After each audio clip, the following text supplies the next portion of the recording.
आज के इस वीडियो में हम सीखेंगे कि आपकी कुंडली में राहु अगर कहीं भी बैठता है तो उसका क्या रिजल्ट होता है। अब राहु कहीं तो बैठेगा और कहीं तो बैठेगा तो कुछ ना कुछ रिजल्ट देगा। और आप बिल्कुल मत घबराइए, अगर आपको कुंडली देखनी नहीं आती तब भी आप पूरी तरह से इस वीडियो को समझ पाएंगे। आपको बस अपनी कुंडली अपने साथ रखनी है, यानी कि आपके पास अगर कुंडली बनी हुई है तो वो रख लीजिए अपने पास, और अगर नहीं बनी हुई है तो किसी भी ऑनलाइन फ्री सॉफ्टवेयर पे जाइए, अपनी बर्थ डेट बर्थ डिटेल्स डालिए और वहां से अपनी लग्न कुंडली लेकर चले आइए। अपनी भी रखिए, अपने घर वालों की, अपने यार दोस्तों की भी रखिए, ताकि आज राहु का कलेश सबके जीवन में क्या क्या है ये हम डिटेल में जान सके। बस इतना छोटा सा काम आपको करना है, और अगर ये काम आपने कर लिया तो बस बाकी की सारी जिम्मेदारी मेरी। मैं वीडियो शुरू करने से पहले आपको यह बताना चाहूंगा कि अगर आप एक प्लेनेट को समझ जाते हैं, उस प्लेनेट की पोजीशन को कुंडली में समझ जाते हैं, तो आप अपनी लाइफ में बेहतर डिसीजन ले पाते हैं और आप अपनी लाइफ में कब क्या करना है और कब क्या नहीं करना है इसको भी समझ पाते हैं। राहु एक ऐसा ग्रह माना जाता है हमारे ज्योतिष की कुंडली में जिसे बड़ा ही रहस्यमयी माना गया है, जिसे बड़ा ही मिस्टीरियस माना गया है। ये कैसे रिजल्ट देता है इसके बारे में कई सारे लोग बहुत ज्यादा डिबेट भी करते हैं, कोई अच्छा बताता है, कोई खराब बताता है, लेकिन आज की इस वीडियो में आपको बिल्कुल एक्यूरेट राहु के रिजल्ट पता चलेंगे और आप रिलेट भी करोगे और रिलेट करके कमेंट भी करोगे। ये मेरा प्रॉमिस है आप सभी से। बस आपको समझना है राहु की चाल। राहु क्या है? राहु एक्चुअली में दिखाई नहीं देता। इसको आप सौरमंडल में कहीं देखोगे तो इसकी कोई बॉडी नहीं होती, जैसे पृथ्वी है, मंगल है, बृहस्पति है। राहु की ऐसी कोई बॉडी नहीं होती है। राहु एक छाया है, परछाई है किसी की। किसकी? चंद्रमा की परछाई है। तो अब राहु दिखाई नहीं देता। अब जो चीज दिखाई नहीं देती, अब मान लीजिए वो कोई परछाई है, किसी इंसान की परछाई है, क्या आप उस परछाई को देखकर किसी व्यक्ति के बारे में बता दोगे कि कितना लंबा है, कितना छोटा है, कितना काला है, कितना गोरा है? नहीं बता पाओगे। इसीलिए राहु को मिस्टीरियस कहा गया है। परछाइयां भ्रम पैदा करती हैं। कई बार परछाइयों की चाल देखोगे आप, लड़का लड़की में डिफरेंस नहीं पता कर पाओगे। इसलिए यहां से राहु की पहली क्वालिटी निकल कर आती है, भ्रम, इल्यूजन। राहु जब भी सक्रिय होता है आपकी कुंडली में तो ये भ्रम पैदा करता है, ये इल्यूजन पैदा करता है। और भ्रम की बड़ी मजेदार बात बताऊं, कोई इंसान भ्रमित है, किसी इल्यूजन में है, ये उसे लगता ही नहीं है। अगर उसे लग गया कि वो भ्रम में है तो भ्रम किस बात का? तो जब भी कोई इंसान राहु के प्रभाव में होगा तो उसको लगेगा कि वो जो सोच रहा है, वो जो कर रहा है, वो बिल्कुल सही है, बिल्कुल सही है, एकदम बिल्कुल परफेक्ट काम कर रहा है। लेकिन जब उसका रिजल्ट आता है तब उसे एहसास होता है कि यार यहाँ पे तो डब्बा गोल हो गया मेरा।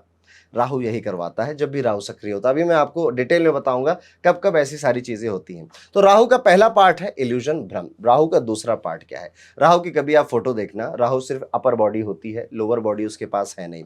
उसको अपनी बॉडी का पूरा सुकून कभी नहीं मिला, पूरा संतोष कभी नहीं मिला। राहु आपके जिस भाव में बैठेगा उस भाव से मिलने वाले रिजल्ट का थोड़ा सा सुकून छीन लेगा, अधूरापन कर देगा वहां पे। वो भी अभी आप सीखोगे। तीसरी राहु की चीज क्या है? राहु चीजों से अटैच करवाता है। कोई चीज है आपके पास, लेट्स सपोज ये रिमोट है और राहु यहां बैठ गया, तो राहु को इस रिमोट से आपको प्यार होने लग जाएगा, इस रिमोट को आप छोड़ना नहीं चाहोगे। राहु इस तरह से चीजों से अटैच कराता है। चौथी चीज राहु जो कराता है, राहु एक्सपेंशन का प्लेनेट है। राहु चीजों को बहुत बढ़ा चढ़ाकर दिखाता है। अगर वो आपके इमोशंस का कारक बनेगा तो आप अपने इमोशंस में इतना ऐसे शो करेंगे कि पूरी दुनिया आपके इमोशंस को देखेगी। राहु अगर आपके करियर को प्रभाव करेगा तो आपका करियर ऐसा होगा कि पूरी दुनिया आपको काम करते हुए देखेगी। तो ये चार चीजें राहु की याद रखेगा। राहु इन्हीं चार चीजों पे प्ले करता है। अब वापस आ जाइए, मैंने कहा था ना आपको अपनी लग्न कुंडली अपने पास में रखनी है। अब मैं आपको एक एक करके बताता हूं राहु का 12वें पूरे टोटल 12 घर में क्या रिजल्ट मिलता है आपको। सर्वप्रथम आप अपनी कुंडली में देख सकते हैं, इस हाउस को कहते हैं फर्स्ट हाउस। अब ये आपकी कुंडली हो, मेरी कुंडली हो, किसी की भी कुंडली हो, फर्स्ट हाउस यही रहेगा। आपकी कुंडली में कोई भी नंबर लिखा हो उससे आप भ्रमित मत हो जाइएगा, यही आपका फर्स्ट हाउस है बस। और अगर आपके यहां पर RA लिखा है या फिर रा इस तरह से लिखा है, इसका मतलब है कि राहु यहां पर बैठा हुआ है। अब फर्स्ट हाउस किन किन चीजों का होता है ध्यान से समझिएगा। फर्स्ट हाउस आप खुद हैं, फर्स्ट हाउस आपके सोचने की शक्ति है, फर्स्ट हाउस आपकी हेल्थ है, फर्स्ट हाउस आपकी ओवरऑल पर्सनालिटी है। अब जब राहु यहां पे बैठेगा तो सबसे पहले व्यक्ति बहुत जल्दी कंफ्यूज हो जाएगा। वो सोच विचार नहीं पाएगा कि यार अब क्या फैसला लूं और तब क्या फैसला लूं। पर इसके साथ ही साथ राहु यहां बैठ के इस व्यक्ति को इंटेलिजेंट भी बहुत बना देता है, बहुत शार्प माइंडेड बना देता है। ये चुटकियों में नई नई चीजें सीखने लग जाता है। जब राहु आपके फर्स्ट हाउस में बैठेगा तो आप इसका सीधा सीधा इन्फ्लुएंस अपने 7th हाउस में भी देखोगे। ये आपका 7th हाउस होता है। इसका मतलब है कि राहु का फर्स्ट हाउस में बैठना मैरिज को अधूरा कर देता है। मैंने कहा नहीं, अधूरापन भी ले आता है। ऐसा व्यक्ति अपने साथी से बहुत ज्यादा अटैच फील कर ही नहीं पाता, बहुत ज्यादा प्यार फील कर ही नहीं पाता, या फिर प्यार छोड़ दीजिए, अटैचमेंट छोड़ दीजिए, किसी ना किसी तरह की ससुराल वालों से हो, हस्बैंड से हो, किसी भी चीज़ के फाइनेंस हो, मैरिड लाइफ में कोई ना कोई असंतोष रहेगा, किसी ना किसी चीज़ का अधूरापन रहेगा। अब आप जब ढूंढने जाओगे कई बार रीज़न नहीं मिलेगा, कई बार रीज़न मिल जाएगा। तो फर्स्ट हाउस का राहु इंटेलिजेंट स्मार्ट बनाता है इंसान को, पर ऑन द सेम हैंड ये कंफ्यूज भी रखता है, ये डिसीजन लेने में भी डिले कराता है, और ये मैरिड लाइफ में भी असंतोष बना के रखता है। अब आगे बढ़ते हैं, बात करते हैं कि अगर आपका राहु यहाँ पे बैठ जाए सेकेंड हाउस में। अब सेकेंड हाउस होता है आपकी मनी का, पैसे का भाव, धन, आप कितना धन कमाएंगे, कितना धन बचाएंगे, इसको कंट्रोल करता है आपका सेकेंड हाउस। अब जब राहु यहां बैठेगा तो क्या करेगा, आपको शार्प बनाएगा मनी कमाने के तरीकों से। आप पैसे कमाने के अलग अलग तरीकों के बारे में सोच सकेंगे, इसमें आपको समर्थ बनाएगा। आप एक बहुत out of the box idea लेकर आइए, उस पर काम करिए, इसमें आपको समर्थ बनाएगा। लेकिन ऑन द सेम हैंड आप चाहे महीने का 1 लाख कमाओ, चाहे महीने के 10 करोड़ कमाओ, राहु यहाँ पे बैठ के उसका सुकून नहीं देगा आपको, वहां पे असंतोष पैदा कर देगा, भ्रम पैदा कर देगा। आपको ये लगेगा कि यार मैं बहुत पैसा कम कमा रहा हूं, मुझे ज्यादा कमाना था, या फिर यार मेरे पास तो सेविंग्स ही नहीं होती। ये सारी चीजें असंतोष है। देखिए, इंसान करोड़ों रुपए कमा रहा है, राहु सेकंड हाउस में बैठने के बावजूद उसको लग रहा है कि वो कम कमा रहा है। This is the illusion of Rahu. ये इस तरह से आपको एक्ट करेगा यहाँ पे। बट सेकंड हाउस में बैठा हुआ राहु, अगर ऐसा व्यक्ति विदेश में जाके काम करता है, बहुत अच्छा रिजल्ट मिलता है उसे, क्योंकि राहु एक मूवमेंट का भी ग्रह है। अगर राहु आपकी कुंडली में सक्रिय है और आप अपने बर्थ प्लेस से दूर चले गए, ये आपको बहुत अच्छे रिजल्ट देता है। राहु अगर आपके फर्स्ट हाउस में बैठा है तो ये आपके अंदर घर से दूर जाने के भी भाव विचार डालता रहता है। सेकंड हाउस में बैठा है तो आप किसी विदेशी कंपनी के साथ काम करें, अच्छे रिजल्ट देता है। अब आगे बढ़ते हैं, बात करते हैं अगर आपका राहु आपके थर्ड हाउस में बैठा है तो क्या रिजल्ट मिलते हैं। अगर आपका राहु आपके थर्ड हाउस में बैठा है, इस हाउस को थर्ड हाउस कहते हैं, मैं यहाँ पे बना देता हूँ, ठीक है, ताकि आप बेहतर तरीके से समझ पाएं। This is your third house. अगर आपको आपकी कुंडली में राहु यहां दिखाई देता है, अब कुंडली में तीसरे घर को बोला जाता है त्रिषडाया हाउस। त्रिषडाया हाउस यानी कि समस्या वाला घर, यानी कि ये घर अपने आप में समस्या वाला है। जब भी किसी के भी जीवन में कोई समस्या आती है तो तीसरे हाउस का मालिक या तीसरा हाउस कहीं ना कहीं तो ऐड होता है, इसीलिए इसको बड़ा कठिन ग्रह भी माना जाता है, और ग्रह कह रहा हूं, घर माना जाता है, और इसको बोला जाता है हाउस ऑफ हार्ड वर्क। अब जब राहु जैसा मैलेफिक प्लेनेट यहाँ पर बैठता है तो ऐसे व्यक्ति के लिए अच्छा होता है बुरा हो। आप कहोगे तो बुरा घर है और राहु भी बुरा प्लेनेट है तो यहाँ पे तो बुरा रिजल्ट देगा, लेकिन नहीं, यही तो ज्योतिष का आनंद है। जब बुरे घर में बुरा प्लेनेट बैठता है तो रिजल्ट अच्छे हो जाते हैं। जी हाँ, कैसे हो जाते हैं, अब राहु इस व्यक्ति को इतना ज्यादा अटैच कर देगा मेहनत से, हार्डवर्क से, कि ये भले ही टैलेंटेड ना हो, इसके अंदर कोई भी टैलेंट ना हो, कोई स्किल ना हो, पर ये इतनी मेहनती आदमी मिलेगा, इतना मेहनत करने वाला व्यक्ति मिलेगा कि अपनी विल पावर की वजह से बार बार आगे आ जाएगा। इसकी विल पावर की वजह से ये जितने टैलेंटेड लोग, स्किलफुल लोग बैठे हैं ना, उनको भी पीछे छोड़ के चला जाएगा। तो Rahu sitting in your third house give very good result. अब ये आपको बहुत कम लोग बताएंगे, but this is the truth. ऐसे लोग आपको मेहनती मिलते हैं, हार्ड वर्किंग मिलते हैं, जल्दी से हार नहीं मानते, जीवन में ये भी गिरते हैं पर गिर के उठना भी जानते हैं। अब आगे बैठते हैं, बात करते हैं अगर राहु बैठ जाए आपके चौथे घर में, ये हो आपका चौथा घर होता है, यहां पर अगर राहु बैठ जाए इस तरह से, देखिए हिंदी की कुंडली होगी तो रा लिखा होगा, इंग्लिश की कुंडली होगी तो RA लिखा होगा राहु के लिए। अब इसके बारे में समझते हैं। चौथा घर आपकी कुंडली में माता को दर्शाता है, आपकी मदर को। चौथा घर ही आपकी कुंडली में लग्जरी को दिखाता है, कंफर्टेबल लाइफ को दिखाता है। चौथा घर ही आपकी कुंडली में दिखाता है आपके परिवार का जो इन्वायरमेंट है, फैमिली इन्वायरमेंट है, वो कैसा रहेगा। चौथा घर ही आपकी कुंडली में दिखाता है प्रॉपर्टी आप कितनी अर्जित करेंगे। अब राहु इन सारी चीज़ों में बैठा है तो आपको इन सारी चीज़ों से अटैच करेगा। मैंने क्या कहा, राहु अटैच करता है। आप अपने परिवार वालों से, परिवार की माता से खासतौर पर बड़े अटैच हो जाएंगे।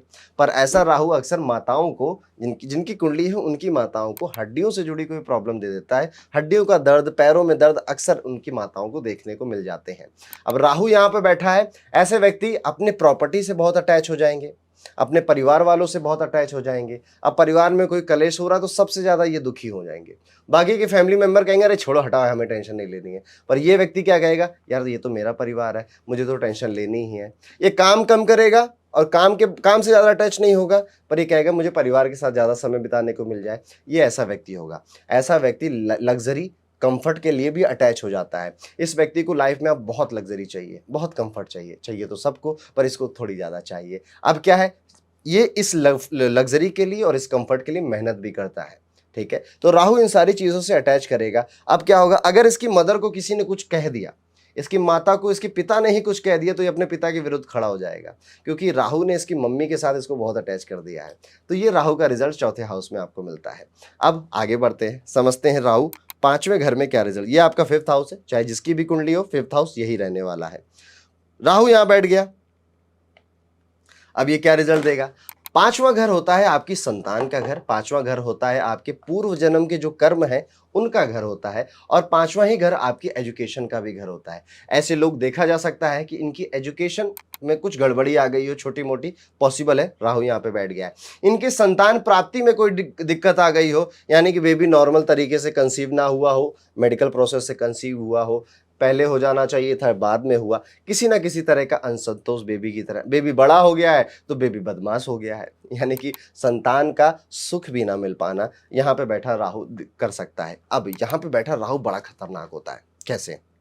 अगर आपके पांचवें घर में राहु बैठा है, अकेले बैठा है, और आपकी राहु की महादशा या फिर राहु की अंतर्दशा शुरू हो जाए, आप देखोगे कि ऐसे व्यक्ति या तो अचानक से बर्बाद हो जाएंगे।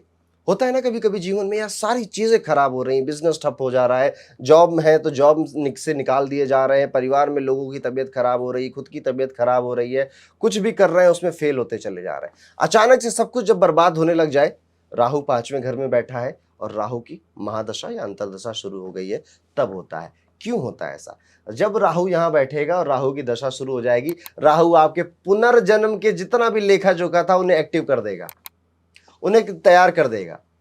अब आपने अगर पुनर्जन्म में पाप किए थे तो ये आपको बर्बाद करेगा। अब उल्टा भी कर सकता है, अगर आपने पुनर्जन्म में बड़े अच्छे कर्म किए थे, राहु यहाँ बैठा है, राहु की दशा आ जाए, अचानक से आबाद हो जाएंगे, अचानक से फेमस हो जाएंगे, अचानक से बिजनेस चल पड़ेगा, अचानक से अच्छी नौकरी लग जाएगी, गवर्नमेंट नौकरी लग जाएगी, अचानक से अच्छे घर में शादी हो जाएगी।